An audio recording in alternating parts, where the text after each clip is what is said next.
আমাকতো সোমাবই নিদিলে, document check কৰাই নাই আৰু উলিয়াই দিছে। টাইম মতে অহা নাই বোলে, আমাক 100+ ল'ৰাক সোমাব দিয়া নাই। বহুত ধৰণৰ কমেণ্ট আহিছে। আৰু এইটো চাওক, বহুত টকা খৰচ কৰি গৈছিলে কিন্তু বাৰ্থ চাৰ্টিফিকেটো ওলাই দিলে। আৰু কি ক'বা, বহুত নটিফিকেশ্যনত য'ত যি লিখা হৈ থাকে পূৰা ফুল ডিটেইলছ কমপ্লিট কৰিব লাগে। তেওঁলোকৰ এইবিলাক নিজে পাতি লোৱা কিছুমান ৰুল আমাক নালাগে, যে আগত যোন দুজন গৈছে সেই দুজনকে ৰখাম, সেইবিলাক আমাক ফটোৱা ৰুল নালাগে আমাক। মানে ৰানিং কৰা আগমুহূৰ্তত তেওঁলোকে কৈছে 5 মিনিট 40 ছেকেণ্ড টাইম আছে, যদি 5 মিনিট 40 ছেকেণ্ডৰ ভিতৰত যদি আমাৰ গ্ৰুপত 100টা দিছিলে, যদি 100টাই সোমা তহঁতক মানে 100টাই পাছ কৰাই দিম।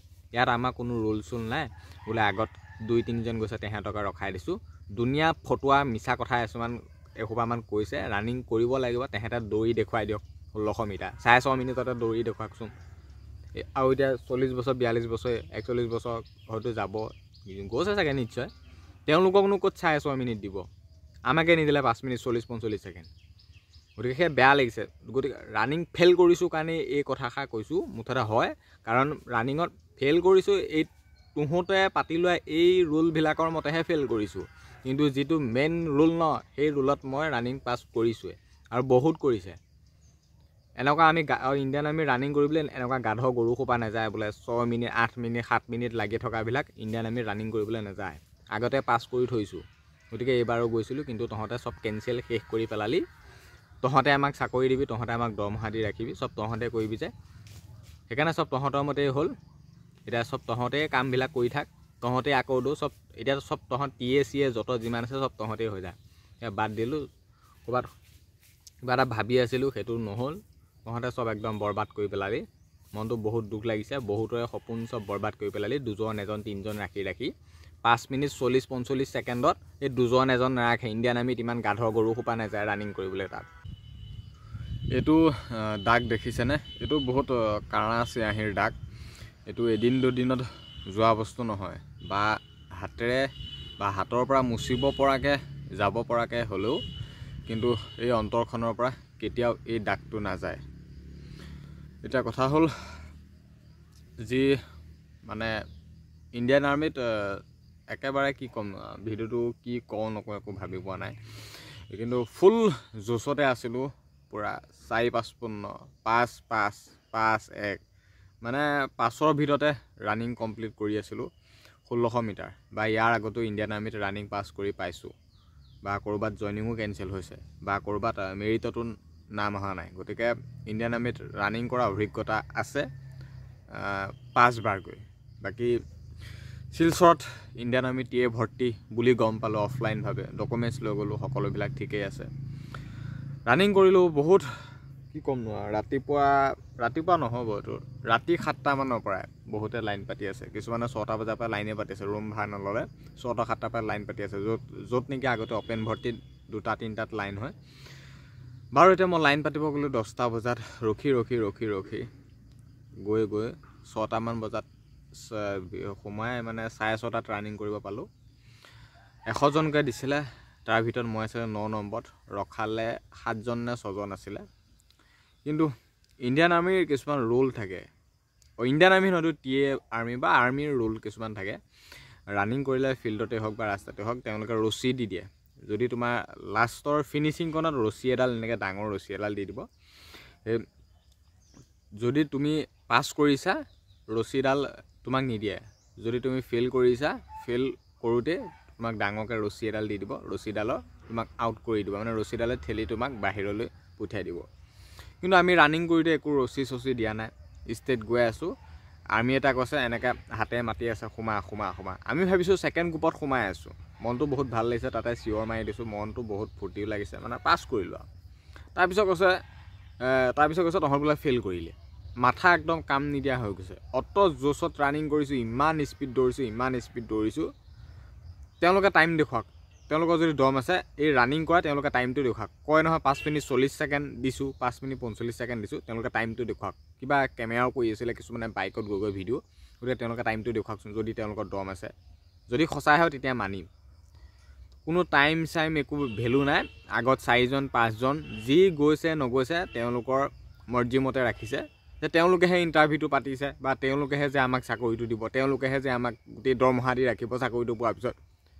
গোটেইখিনি গভৰ্ণমেণ্টৰ হয়। গতিকে গভৰ্ণমেণ্টৰ বস্তু তেওঁলোকে কিয় ইলিগেলিভাৱে ব্যৱহাৰ কৰিছে নাজানো।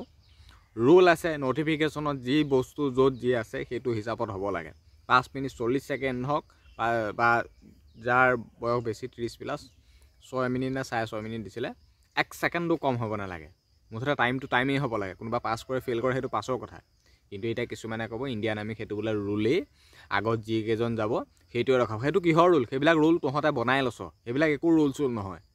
যদি ৰুলেই হয় তেনেহ'লে এইবিলাক টাইম নটিফিকেশ্যনত ইমান এখন বহলাই পেৰেগ্ৰাফ বনাই লিখা এইবিলাক কি প্ৰয়োজন আছিল? যদি তহঁতৰ এইবিলাক ৰুলেই হয়, এইবিলাক একো ৰুল চুল নহয়। এইবিলাক তহঁতে চব মই মতালি কৰি আছ। এই ল'ৰা ছোৱালীবিলাকক মই মতালি কৰি আছোঁ। ঘৰৰ পৰা 3000 টকা আনিলোঁ, চব বৰবাদ। এই 3000 টকা ক'ৰ পৰা কি হিচাপত নিছোঁ কেৱল মই জানো। ট্ৰেইন নাই, বাছ নাই, অ'ৰ পৰা মেনেজ কৰি এই ট্ৰেইনত গৈছোঁ, এই বাছত গৈছোঁ, খেলি মেলিকৈ গৈ ৰানিংটো কৰিলোঁ। আৰু ৰানিঙত কি ক'লে? ফেইল। আৰু বহুতে কমেণ্ট কৰিছে, মেছেজ কৰিছে, তেওঁলোকৰ লগতো এইবিলাকেই হৈছে। 4জন 5জন 2জন যি পায় ৰখাইছে। আৰু য'ত যিকেইজনক ৰখাইছে তেওঁলোককো মানে কেঞ্চিলে এফালৰ পৰা। পাছ কৰিছে, মেডিকেলো ফিট হৈছে, কিন্তু মানে কেঞ্চিলে। ডকুমেণ্টছো কিছুমান ৰিজেক্ট হৈছে পাছ কৰাৰ পিছত, বা কাৰোবাৰ চেষ্টত কাটি দিলে, ৱেইটত কাটি দিছে। মানে সদায় এফালৰ পৰা যে তেওঁলোকে কেঞ্চেল কৰিবৰ কাৰণে ইণ্টাৰভিউটো পাতিছে। যদি ল'বৰে মন নাই, এইবিলাক পাতিব কিয় লাগে? এইবিলাক দৌৰা ইমান জোচত চিঞৰ বাখৰ আৰু কিছুমান লেতেৰা ৱৰ্ড কৈও কিছুমানক দৌৰাব, আমুক তামুক, সেইবিলাক কথা ইয়াত ক'ব নোৱাৰো, মোৰ অসুবিধা হয় চেনেলৰ। গতিকে নটিফিকেশ্যনত য'ত যি লিখা হৈ থাকে পূৰা ফুল ডিটেইলছ কমপ্লিট কৰিব লাগে। তেওঁলোকৰ এইবিলাক নিজে পাতি লোৱা কিছুমান ৰুল আমাক নালাগে, যে আগত যোন দুজন গৈছে সেই দুজনকে ৰখাম। সেইবিলাক আমাক ফটোৱা ৰুল নালাগে। আমাক ৰানিং কৰাইহে গম পায়, এইটো সময়ত এইটো পৰ্যায়ত ৰানিং কৰাইহে তাত গম পায়গৈ। তেহেঁতৰ সেই ফটোৱা ৰুল কিছুমানক আমাক এই মাইণ্ডটোৱে কাম নিদিয়া হৈ যায়। যেতিয়া গৈছে ফেইল হৈ গ'লি, এই দিমাগটোৱে কাম নিদিয়া হৈ গৈছে। 4-5 মানে পাছলৈ নাযায়গৈ। 1600 মিটাৰ ফুল কমপ্লিট কৰি আছোঁ ইয়াত। আৰু শিলচৰ ৰাস্তাটো ভাল, সেইটো মিছাই নকওঁ। ৰাস্তাটো ভাল, দৌৰিবলৈ খুব ধুনীয়া ষ্টেট। 1600 মিটাৰ পালোগৈ যে গমেই নাপালোঁ, পুতুককৈ পালোগৈ নিচিনা লাগিলে। সেইটো 1600 মিটাৰ দিছে চাগে, ক'তনো কমাব। এতিয়া ৰানিঙতে ল'ৰা ছোৱালীক ৰখা নাই, 1600 মিটাৰটো কেতিয়াও তেওঁলোকে কমাই নিদিয়ে। আৰু যদি এইবিলাক পাতিবই মানে 4-5 বছৰ মূৰত এই ভৰ্তিটো ওলাইছে, পাতিছে কেলৈ, এইবিলাক উলিয়াইছে কেলৈ? যদি কাকো মানে ৰখাবই নিবিচাৰে, কেঞ্চেলহে কৰাইছে। ইমান দূৰৰ পৰা ল'ৰা ছোৱালীবিলাক গৈছে। 9খন ডিষ্ট্ৰিক্টৰ কেণ্ডিডেট প্ৰায় 9-10 হাজাৰ মানে হ'ব নেকি, বেছি হ'লেও কম নহয়। মুঠতে বহুত কেণ্ডিডেট। বাকী সেই সোপাই ক'ৰ পৰা কেনেকৈ কি পইচা মেনেজ কৰি গৈছে ভগৱানে জানে। মানে অটো ৰাস্তা বেয়া, হাফলঙৰ ৰাস্তা বেয়া, শিলচৰ একো এটা বস্তু সুবিধা নাই, চব খেলি মেলি। তথাপিও বাৰু যি কি নহওক, ৰানিংটো তাত ইমান কষ্টকৈ গ'লোঁ যদিনো 100% পাছ কৰিছোঁ। 100% 1600 মিটাৰ ৰানিং পাছ কৰিছোঁ। কিন্তু তেওঁলোকৰ ৰুল কিছুমান, পাতি লোৱা ৰুল কিছুমান আছে নহয়, সেই পাতি লোৱা ৰুল কিছুমানে আমাক ফেইল কৰাই দিলে। গতিকে সেয়াই মনটো বেয়া লাগিছে। বাকী বহুতে সুধি থাকে, আৰু মোৰ লগত যে এনেকুৱা হ'ল তেনেকুৱা নহয়, বহুতৰ লগত হৈছে। এইটো চবেই ক'ব, কেৱল আমাৰ এইবিলাকতহে হৈছে, বাহিৰৰ বেলেগ ষ্টেটতো এইবিলাক হৈছে। ল'ৰা ছোৱালী ৰখোৱা নাই, ডকুমেণ্টছ কৰি ৰিলেজন চাৰ্টিফিকেট কিবা কিবি উল্টা পুল্টা কিছুমান ডকুমেণ্টছ ক'ৰবাত মানে বিচাৰি চব কেঞ্চেল কৰাই দিছে। আৰে বোলে চাকৰিটো হ'ল, তেতিয়া ক'ৰবাত পুলিচ ভেৰিফিকেশ্যন বিচাৰ, তেতিয়া পুলিচ ভেৰিফিকেশ্যন ঘৰলৈকে আহিব, কিবা কৰিব। এতিয়া নানান ধৰণৰ ক'ৰবাত ডকুমেণ্টছ বিচাৰি এনেই মাথাটো গৰম কৰি দিছে। হয়, কাৰোবাক 33% লাগে, সেইটো আগৰ হয়, সেইটো ঠিকেই আছে। বা আৰ্মিড কেৰেক্টাৰ সেইবিলাক 6 মাহ সেইবিলাক লাগে, চব ঠিকেই আছে। কিন্তু মানে অভাৰ এনচি তেওঁলোকে পাতি লোৱা কিছুমান নিয়ম। তেওঁলোকে আমি যেতিয়া ৰখি আছোঁ মানে ৰানিং কৰা আগমুহূৰ্তত তেওঁলোকে কৈছে 5 মিনিট 40 ছেকেণ্ড টাইম আছে। যদি 5 মিনিট 40 ছেকেণ্ডৰ ভিতৰত যদি আমাৰ গ্ৰুপত 100টা দিছিলে, যদি 100টাই সোমা তহঁতক মানে 100টাই পাছ কৰাই দিম। ইয়াত আমাৰ কোনো ৰুল চুল নাই, বোলে আগত 2-3জন গৈছে তেহেঁতকে ৰখাই দিছোঁ।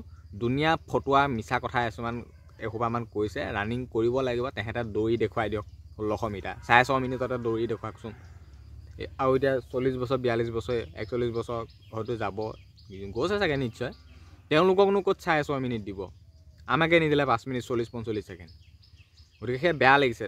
গতিকে ৰানিং ফেইল কৰিছোঁ কাৰণে এই কথাষাৰ কৈছোঁ। মুঠতে হয়, কাৰণ ৰানিঙত ফেইল কৰিছোঁ, এই তহঁতে পাতি লোৱা এই ৰুলবিলাকৰ মতেহে ফেইল কৰিছোঁ। কিন্তু যিটো মেইন ৰুল ন, সেই ৰুলত মই ৰানিং পাছ কৰিছোঁৱে, আৰু বহুত কৰিছে। এনেকুৱা আমি ইণ্ডিয়ান আৰ্মি ৰানিং কৰিবলৈ এনেকুৱা গাধ গৰু সোপা নাযায় বোলে 6 মিনিট 8 মিনিট 7 মিনিট লাগি থকাবিলাক ইণ্ডিয়ান আৰ্মি ৰানিং কৰিবলৈ নাযায়। আগতে পাছ কৰি থৈছোঁ, গতিকে এইবাৰো গৈছিলোঁ, কিন্তু তহঁতে চব কেঞ্চেল শেষ কৰি পেলালি। তহঁতে আমাক চাকৰি দিবি, তহঁতে আমাক দৰমহা দি ৰাখিবি, চব তহঁতে কৰিবি যে, সেইকাৰণে চব তহঁতৰ মতেই হ'ল। এতিয়া চব তহঁতেই কামবিলাক কৰি থাক, তহঁতেই আকৌ দৌ চব, এতিয়া চব তহঁত টিয়ে যত যিমান আছে চব তহঁতেই হৈ যায়। এতিয়া বাদ দিলোঁ, ক'ৰবাত কিবা এটা ভাবি আছিলোঁ, সেইটো নহ'ল। তহঁতে চব একদম বৰবাদ কৰি পেলালি, মনটো বহুত দুখ লাগিছে। বহুতৰে সপোন চব বৰবাদ কৰি পেলালি, 2জন 1জন 3জন ৰাখি 5 মিনিট 40-45 ছেকেণ্ডত এই 2জন 1জন নাৰাখে। ইণ্ডিয়ান আৰ্মিত ইমান গাধৰ গৰু সোপা নাযায় ৰানিং কৰিবলৈ তাত, চব মানে তাগৰা বনি থকা টাইগাৰ সোপাই যায় তাত ৰানিং কৰিবলৈ। কিন্তু তহঁতে নুবুজিলি, তহঁতৰ মই মতালিটাই পাতি লোৱা নিয়ম কিছুমানে চব শেষ কৰি পেলালি। এই TNA CA এইবিলাক কি উলিয়ালি নাজানো আৰু। বাকী ইমানেই আছিলে, মনত যি আছে মুঠতে আজি দিল খুলি কৈ দিলোঁ। এই দাগটো আছে, এই দাগটোলৈ জীৱনভৰ একদম চলি যাম আৰু। এই দাগটোৱে দৰমহা দিব, এই দাগটোৱে ট্ৰেইনিং কৰিম, আৰু এই দাগটোৱে চব চলি যাম। এই দাগটো এতিয়া মুঠতে মই টিয়ে আৰু এতিয়া বাকী একোডাল নাই, চব তহঁতে শেষ কৰি পেলালি। ইমান ধুনীয়া ৰানিং, চিন আপ মাৰি দিম, লং জাম্প, ন ফুট, জিগ জাম্প, বেলেঞ্চ চব কোৱালিফাই কৰি দিম, চবেই কোৱালিফাই কৰি দিব। আৰে ভাই ৰানিং পাছ কৰাৰ পিছত বহুত পৰ্যায় আছেই, বহুত পৰ্যায় আছে। ৰানিং পাছ কৰাৰ পিছত জিগ জাম্প, বেলেঞ্চ, চিন আপ আকৌ এইবিলাক চেষ্ট জুখিব, ৱেইট জুখিব, ডকুমেণ্টছ ভেৰিফিকেশ্যন, মেডিকেল, তাৰপিছত ৰিটেন, মেৰিট লিষ্ট, ইমান সোপা আছেই। ইমান সোপা থকাৰ পিছতো তহঁতে ৰানিংটো এটা ভাল টাইমতে সোমোৱাব তহঁতে মানে নিদিলে, মেইন টাইমটোৱে তহঁতে নিদিলে। সেইটো কাৰণে বহুত দুখ লাগিছে, কষ্ট পাইছোঁ, সেইটো কাৰণে ভিডিঅ'টো কৈছোঁ। কিন্তু কাকো নিগেটিভলি একো কোৱা নাই, আৰু নিগেটিভ কমেণ্ট কৰিও লাভ নাই। যিটো ৰিয়েল মই সেইটোহে কৈছোঁ, বাকী একো নাই। 1000জনে ক'ব, 1জন 2জন নহয়, বাহিৰত গোটেইটো হাংগামাই চলি আছে। এইবিলাক টিয়ে আৰ্মিৰ ভিতৰত আল্টু ফাল্টু কিছুমান নিয়ম উলিয়াই থকাক লৈ, গতিকে যিটো ৰিয়েলেই কৈছোঁ। বাকী তহঁতৰ কথা, তহঁতে আমাক চাকৰি নিদিলে আৰু এতিয়া তহঁতৰ ঘৰত হাজিৰা কৰিমগৈ, সেয়া বাদ দিলোঁ আৰু। আৰু কিছুমানে কমেণ্ট মেছেজ বহুতে বাদ দিলোঁ, এতিয়া বহুতে কমেণ্ট মেছেজ এইবিলাক কৰি আছে। এতিয়া কামটো তহঁতে কৰিলিয়ে যেতিয়া, এতিয়ানো কিনো ক'ম। তথাপিও 2-এটা কমেণ্ট যি পাৰোঁ দেখুৱাই দিছোঁ, চাই ল প্ৰুফ হিচাপত সঁচাই কৈছোঁ নে মিছাই কৈছোঁ। এইটো ফাৰ্ষ্ট কমেণ্টটো চা আগতে, শিলচৰ আমাৰো আছিলে, বহুত বেয়া কৰিছে ৰুলছটো, আমাকতো সোমাবই নিদিলে, ডকুমেণ্ট চেক কৰাই নাই আৰু উলিয়াই দিছে, টাইম মতে অহা নাই বুলি, আমাক 100+ ল'ৰাক সোমাব দিয়া নাই। বহুত ধৰণৰ কমেণ্ট আহিছে। আৰু এইটো চাওক, বহুত টকা খৰচ কৰি গৈছিলে কিন্তু বাৰ্থ চাৰ্টিফিকেটো ওলাই দিলে, আৰু কি ক'বা, বহুত এনেকুৱা ধৰণৰ কমেণ্ট তেওঁলোকৰ লগত ঘটি থকা সঁচা ঘটনা। আৰু ইয়াতো আছে, কেণ্ডিডেট বহুত কম, সেইবাবে এনেকৈ কম কেণ্ডিডেট ৰাখিছে, তেনেকুৱা ধৰণৰ কমেণ্ট তেওঁলোকৰ নিজৰ মন্তব্যসমূহ দাঙি ধৰিছে। তাৰপৰা আৰু এজনে দিছে, মোৰ টাইম লাগিল 4:50, মোক লোৱা নাই, ফেইল কৰি দিলে। আৰু বহুত শ মেছেজ কমেণ্ট এনেকুৱা ধৰণে তেওঁলোকৰ মানে পজিটিভটো তাত গৈ নিগেটিভ হৈ পৰিল।